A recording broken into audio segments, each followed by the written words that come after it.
Ray, welcome. Hey, Alan. Good to be finally here in the studio. Yeah, nice to have you. Yeah, thanks.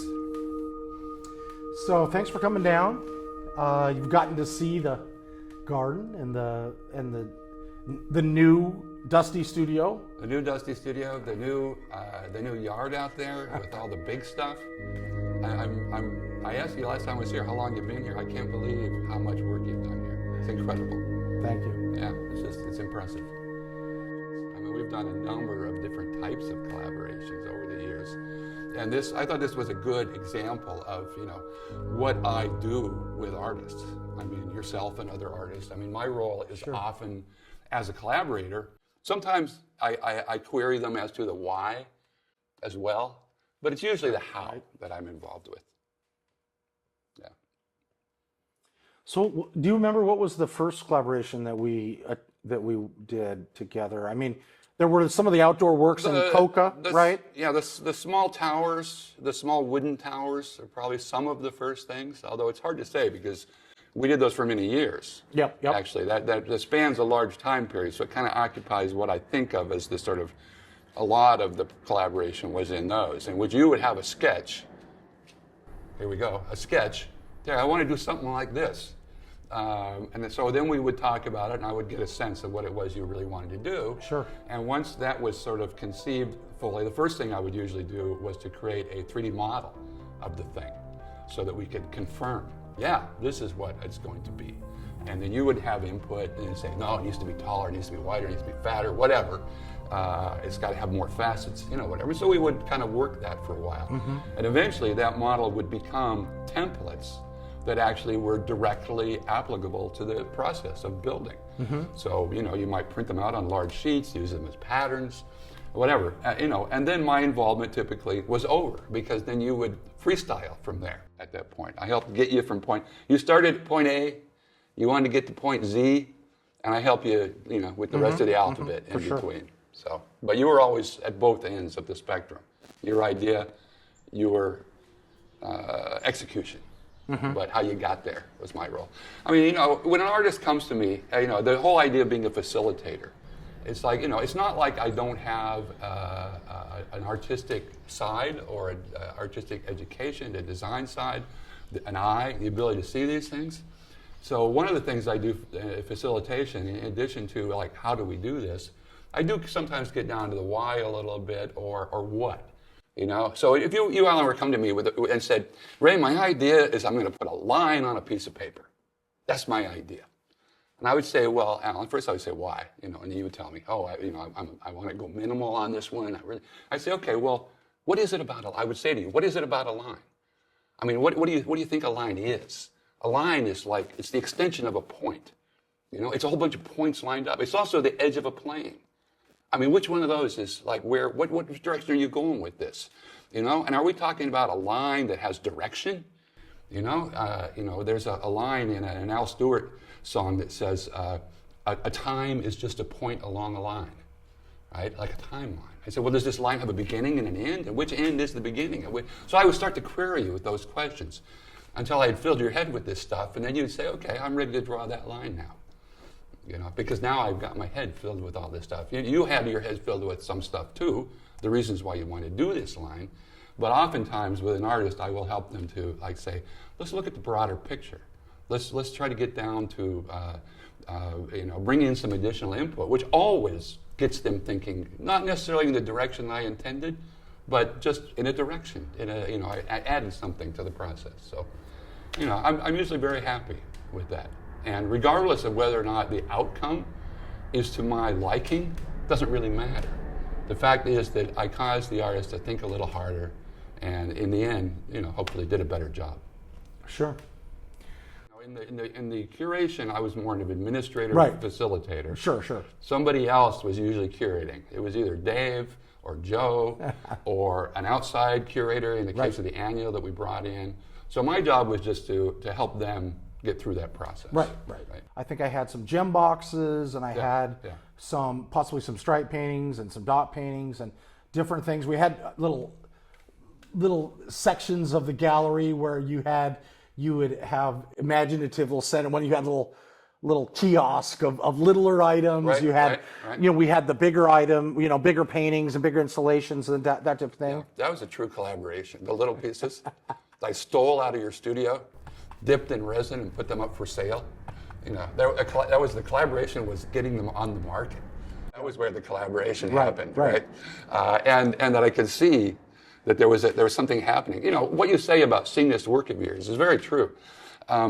It would be very difficult for me to collaborate with an artist whose work I didn't know, right? I mean, I have to have some experience with that person.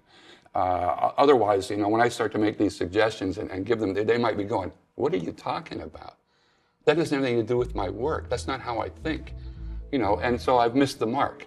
So it makes it much easier if I'm familiar with the person's work, that's for sure. And yes, before we collaborated at all, I had become familiar with your work over the years, not just at Coca, but at Traver and other places. You'd been around. I'd seen your stuff.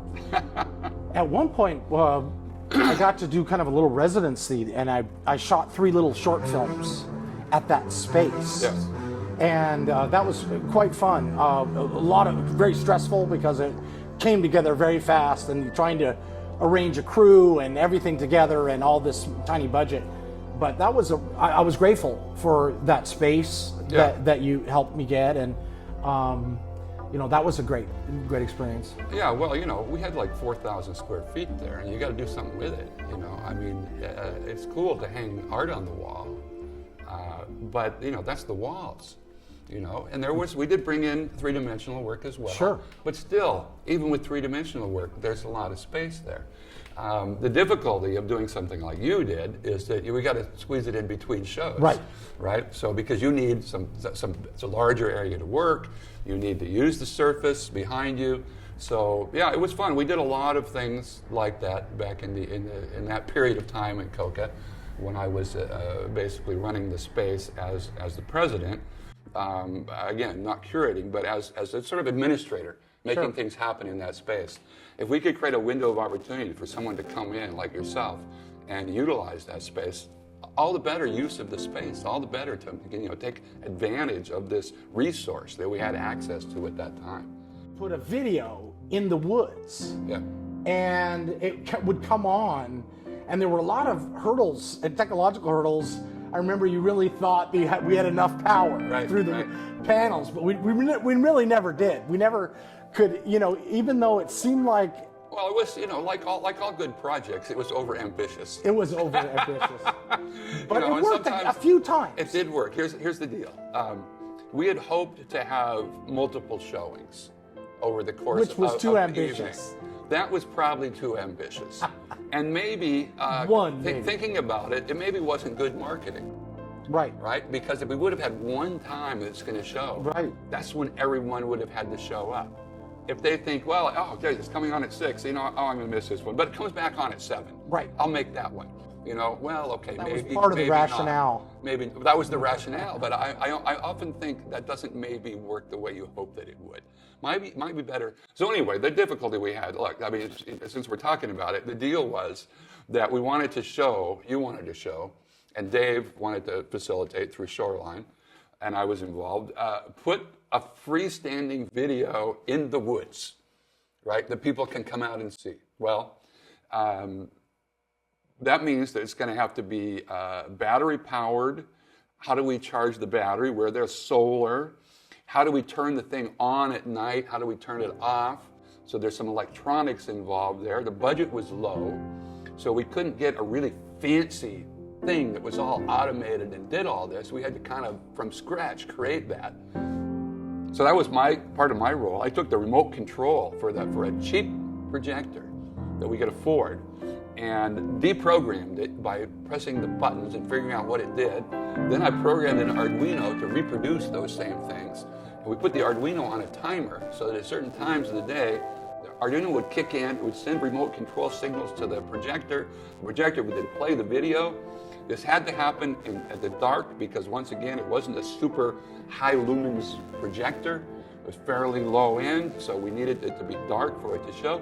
And you know what? It worked. It just didn't work 4 or 5 times at night. Right, And right. so we did attempt, we got it a couple of times. I think we got it up to like 2.5 times by putting in a bigger solar panel, making some other adjustments, putting the solar panel higher up in the We had tree. to climb up we had the to climb a tree to with put the it up there. giant so ladders, we could and get it was the kind of sunlight above the underbrush. It was, but it really, it seemed to really hit the nail on the head in terms of a magical vision when you enter the woods. And I liked Big Brother type of theme with some train, and I had some abstract video with some, some And stuff. you had some vocals in there as well. You were talking over the video. There was a little bit of voiceover in there. So we had to deal with a little bit of audio. A little bit of audio.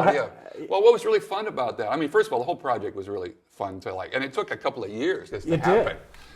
Because Dave had to arrange for the funding through Shoreline, and we had to figure out how to do it.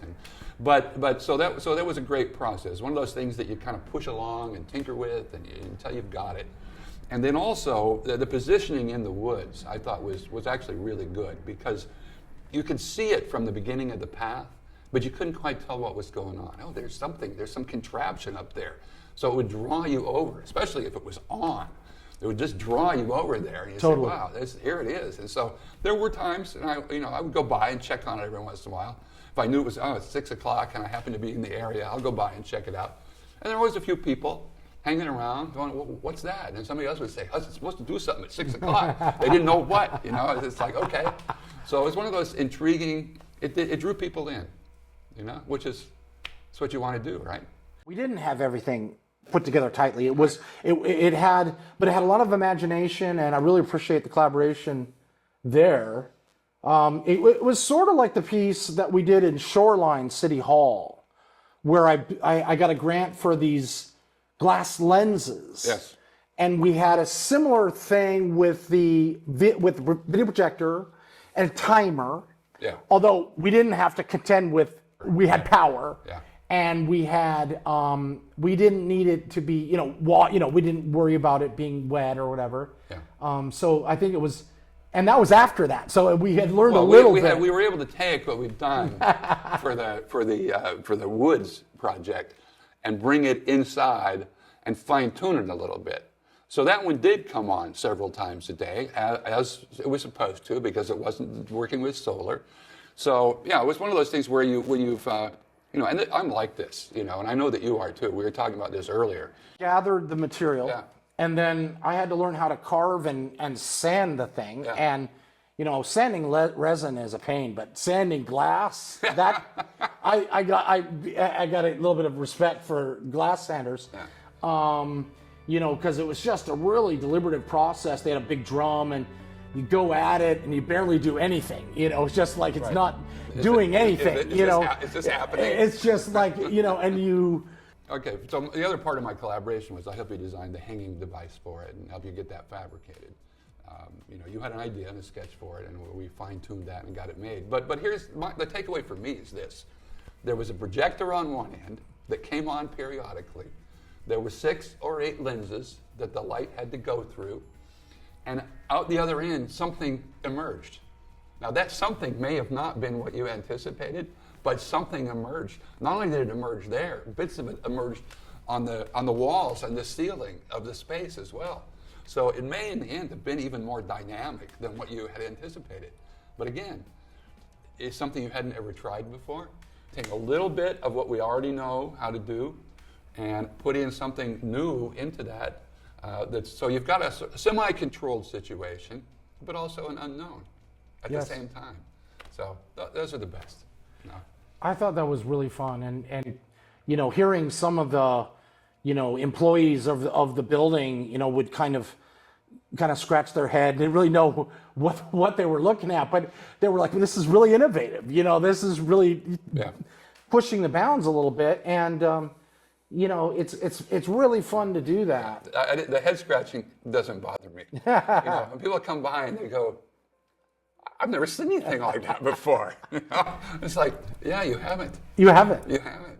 We're kind of trying to reach out into an area where we don't have, that much knowledge, and people have done a lot of different types of projection, but I think they're still kind of, trying to get their feet wet with some of that approach, and they're lots of folks that. Well, getting back to the collaboration, I mean, this is one of the things that collaboration does, right? I mean, you were known, you're well known for a certain series of your work that you've done over the years, and those work have built on each other. But, you know, and there are several, the stripes and the gym boxes and various others that have like progressed through a period of time that people are familiar with. And you get comfortable with that kind of work. And it's not that you should stop doing it. You should keep doing it because you're known for it, you're good at it. It's great to see a new one. But when you bring on collaborators, now all of a sudden you expand your ability to like, make a little bit of a left turn here, try something new. Because now I've got these additional skills that I don't necessarily have to have myself. I can bring them on. So that's great when you can, you know, maintain your course, but also, you know, take some little side trips along the way and see what else. They might become your main course in the long run. Who knows? You know, but it's, you know, you got to experiment. Doing something that you have hammered down, because you can really reflect on subtle nuances and really try to really perfect that formula, that recipe. This is going to be the best one of these ever. To that be, and that middle section's unknown, and you're kind of you see the top of the mountain, but you don't really see the whole trail going up, and you might have to, you know, encounter bears and different things on the way up, you know, that are gonna screw up your plans. But you have to. Or you might get distracted, see a nice lake, and go for a swim. You know, who knows what's going to happen? See, that's the great thing. You may think you're going to point B. You may end up over here at point C instead, but that's okay. Yes. So, you know, I like taking turns, and, you know, like one time I had you saw that piece in the living room where I have, it's kind of stripes, but they're totally clear, and they're more of a sculpturized one.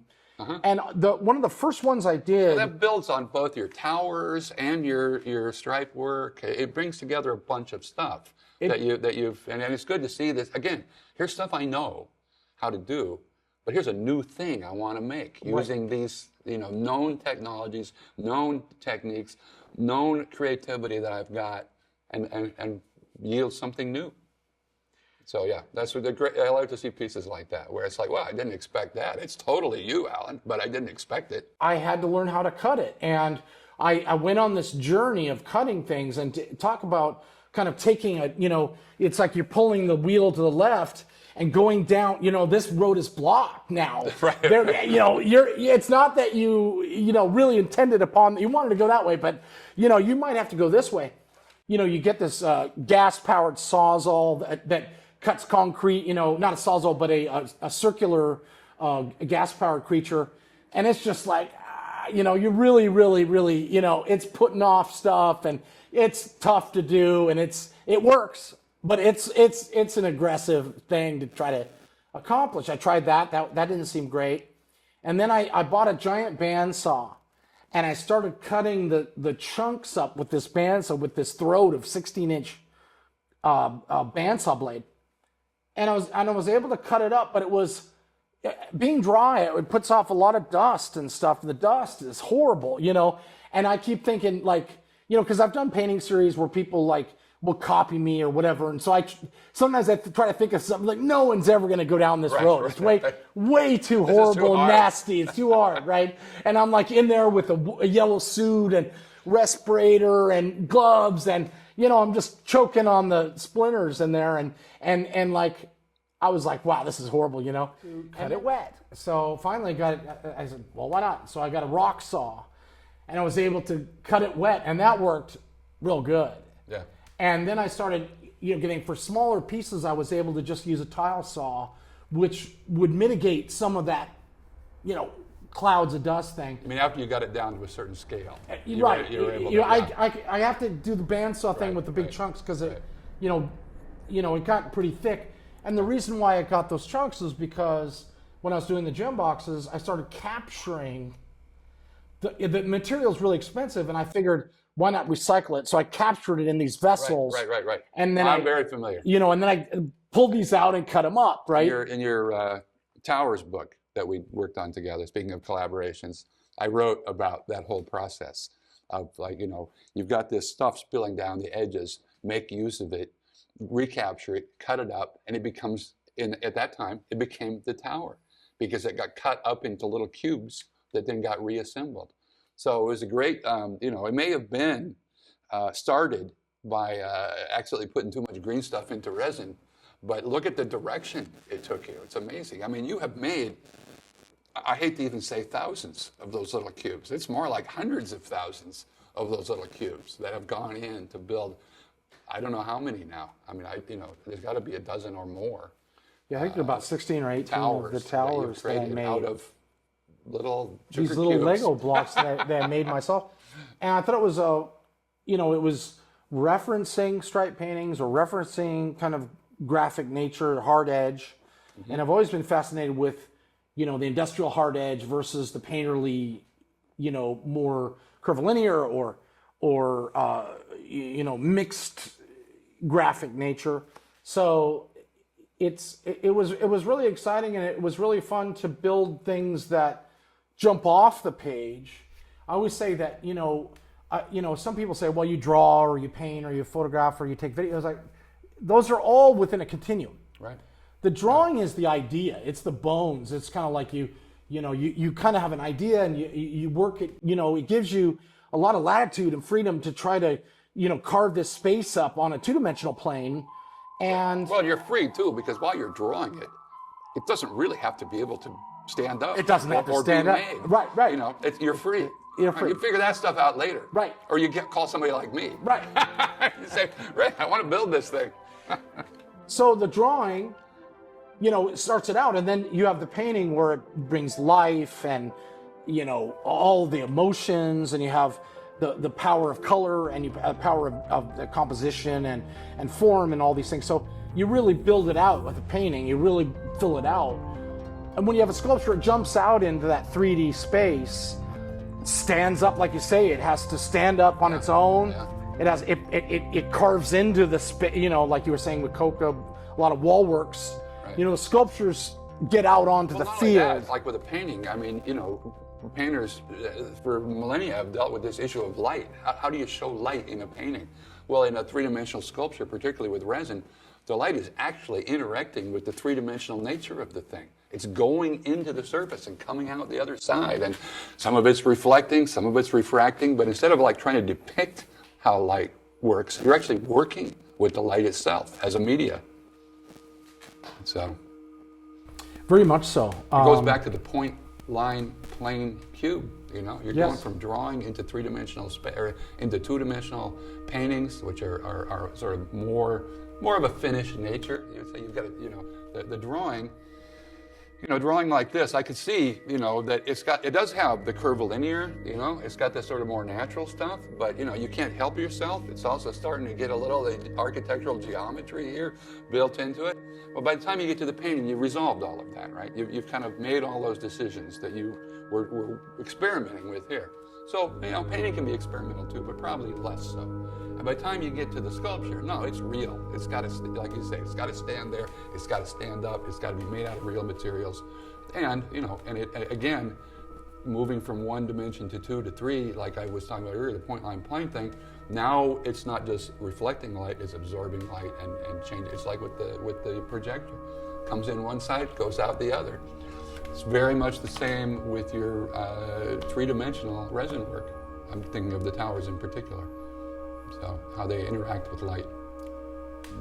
Yeah, I was dating this woman named Rebecca for a little while, and she was a lighting designer, and she got one of those rope lights, and she had this, and we crammed that rope light up a tower on the deck, and it just looked so cool because the light was actually coming from inside. And where I've had a show at Traver where I projected video up in it. You put monitors underneath. And all this, and that was really cool, but there were a lot of technical difficulties, and the projection would really slow down as it would interact with all the layers. It really, so sometimes it was really kind of hard to see representational imagery within it, but you did get the colors, and I think one of the things I'd like to do is try to have it translate a little bit better so that it gets through the glass sculpture or tower or whatever, and then you still can see some of the elements or forms that are within the video, but more to be done on that. When need to build you a three-dimensional pixel grid that fits up inside the sculpture where you can control all those individual pixels and create imagery. You need to find somebody who knows how to do that. I think that'd be a great idea, and even use that as an internal scaffold. So it could act as kind of a framework. Right. So because when I glue the pieces on, they're kind of very, they slide around a little bit, and they create, some of the ones I hand build, and some of the most successful ones I had, the really tall, I had a 15-foot one, and I would try to do it on the hottest day of the year in August, where it was like 95 degrees, and the resin loved it, and the glue would kick pretty fast. So I'd mix a batch, and I was be able to get going, and stuff would stay put. It would stay put, but every once in a while, it would all just fall down, and I was like, ah! And then like I would start to build it up again, and maybe torch it here, torch it there, and try to get it to stick enough. And then if it got stuck, then I could keep going. Right. And if you had the pieces, the parts, you could work until you got tired, really. And then I would shape them and sand them and give them the tapered, forms that they ended up being. So, yes, I'd love that idea of having some built-in lights in it, almost like a real skyscraper. It has. Sure, if you've got electrics. some of those, I've seen some of the pictures of the scaffolding inside, and that gives you some places to mount some lights. Yeah. So, I can definitely see that. There's some great lights on the market these days for doing that kind of stuff. Well, that's the next project, probably. Through the video projects, we kind of went through the outdoor public artworks, the wooden towers, the public art towers. Did you want to say any more about those pieces, or? Well, those were like maybe the giant one we did at first in Car Creek? Actually, those were some of the more collaborative works, because those are one of the kind of things where I was talking about, where I would kind of like egg you on and say, well, what do you mean by that? I mean, you had this one that was kind of looking a little bit like a Space Needle, right? And and I was like, Alan, go look at some prototypes. Go look at the early drawings for the Space Needle. Go look at other towers in other towns. I sort of encouraged you. And you came back with like 12 more sketches. Yeah, I've been looking at towers, and now I have some new ideas. So, I feel like those were some, and several of them, we had those kind of discussions about what are you trying to do with this? Some Victor Steinbrook drawings. He has some great drawings. Yeah, that new were ones have just come to life. Derivatives of the Space Needle design. Yeah. And those were influential. I mean, they were just super cool. Yeah. And that idea of... the eventual product ended up not looking like the Space Needle. Right. No, I don't think it had that much. But it was an inspiration for that. It's kind of a tower which emerges from the ground and has something going on at the top. But it's all made of wood, a little more geometric maybe than most of the towers, in a sense that it did have that kind of a little bit of the Space Needle geometry, but no one would mistake it for a attempt at a Space Needle model. It wasn't that right. similar. It wasn't that referential. It just had that kind of reference. It had a reference to that. I mean, it's Seattle. Those were fun because, once again, in the process of going from a sketch to making a three-dimensional model on the computer, I have to interpolate certain things. I have to say to myself, well, what does that line in this sketch represent? And because I'm making a 3D model, I have to make it represent something. You can't just have a line in a model. It's got to be a three-dimensional thing. So there was a lot of back and forth on those where I would have to interpret the sketch. Maybe you would have told me, what kind of a color scheme you were after, or what kind of materials were going to be involved in this. And so I would try to represent those, and so that would be, the very idea of making a rendering to present to somebody as a proposal also served as a feedback mechanism where you could say, well, I think we should also, do this and that. So, those were kind of some of the more collaborative works because there was a lot of back and forth that went into those before we finally got to the ones that you can see on your website today, in both photo and drawing form. I think they definitely were referencing Buddhist stupas. I was influenced by I had a teacher that died, and they built in Nova Scotia. They built a stupa for him, and I just thought that that type of design was really lovely and really strong, and it referenced kind of the whole concept was to be like a homeless person or a street person had this vision of something beautiful, something grandeur, but they had sort of materials around them Right. to pull from. Those were not made out of fine artists' products bought at an artist supply store. No, they were made out of recycled lumber. Mostly recycled materials. There was now on that giant tower. I had those ribs were brand new because I wanted the thing to hold up. The approach I used was I built these giant ribs that had this kind of a part of the shape, and it seemed to, when you multiply that out like an onion or more like an orange with sections at these angles, it gave you kind of this frame, and then I kind of skinned it, which gave me the stripe painting thing. Right. And then, that first one had a really nice inner space that people could come and, meditate or smoke their stuff or whatever, and they could kind of interact with it. And I thought it was like, I would have loved to have something like that as a kid. And so, I realized people were going to climb it. So the one we did the year after had more of that aspect where it was a little heavier duty.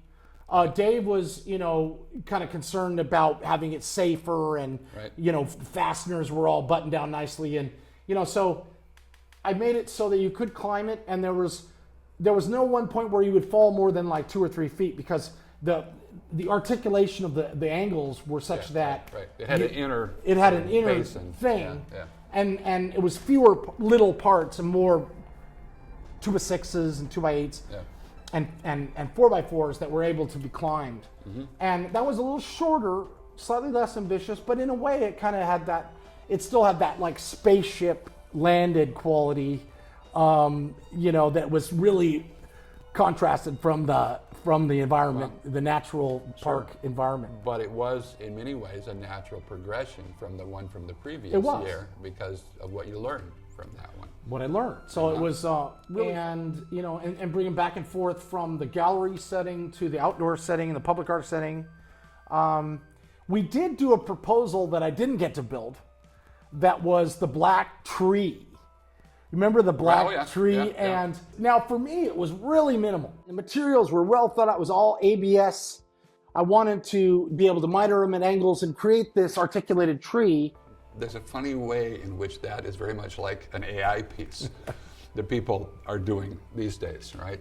Because that's a kind of a piece where you're going to branch out, and maybe 2 or 3 will branch out from every other one, but it'll be typically at a 90-degree angle, but sometimes it'll come off at a 45, this thing. And, again, it goes back to that, clearly your vision, but it's almost like if you were to describe that to, on a computer to an AI now and say, well, it's a PVC tree, and you describe it with text, well, here's what you get, and that's, I guess the jury is out on how the galleries in the end are going to accept that kind of work as art, but it still is clear that the artist is expressing their idea by telling the computer what they want. And it's just like, I make these little robots that paint. And people have said to me, Ray, robots can't make art. And I'm like, yeah, well, neither can a paintbrush. I need someone to hold it, And so I make the robots and I program them. What's the difference? So, I very much consider those your pieces. And it would have come out not the same as what I did, but it would have had the same feeling, the same energy, but the Alan would have been reinserted back into the process, both as an artist and as a craftsman. So it brings us to a piece that we worked on for Greg Lundgren's Giant Steps, where we had a series of drawings and designs, and then we also had a model. 2 models. 2 models. And the general idea was that I would have this space telephone. And, you'd be able to communicate with the moon through this telephone, and it might have video, might have audio, it would have this So, but it would be like a phone booth, because sometimes you need to have a phone booth on the moon, because you don't want all the dust getting in the phone. So the lunar winds come along, and you need to step in there and make your call, call your sweetie back home, right? Right. So that was a really dynamic show. Of course, there was hundreds of pieces in that show. Because when I started making a model of the piece, I was thinking of it as a model, right? It hadn't really struck me yet that at the scale that we were building it, it was an actual piece of art. Right. Not just a model of it was a proposal for this thing on the moon, but in and of itself, it was a thing. It was a real piece of art. It could have been better constructed. It could have been, the articulation of it could have been more, quote unquote, real. We could have taken it to another level. We didn't have the time, for one thing. But also, the mindset wasn't quite there to think of it as, no, this is the art that we're making. It's not just a representation. Because we're never going to build the one on the moon. Right? This is the actual thing. Right? This is it. This is it. And unlike a study, we should have, and I should have more thought of it as the real thing. So, you live and learn. Again, if you don't go far enough out on a limb, you're not having any fun. I'd rather fail an attempt than not have tried that attempt at all.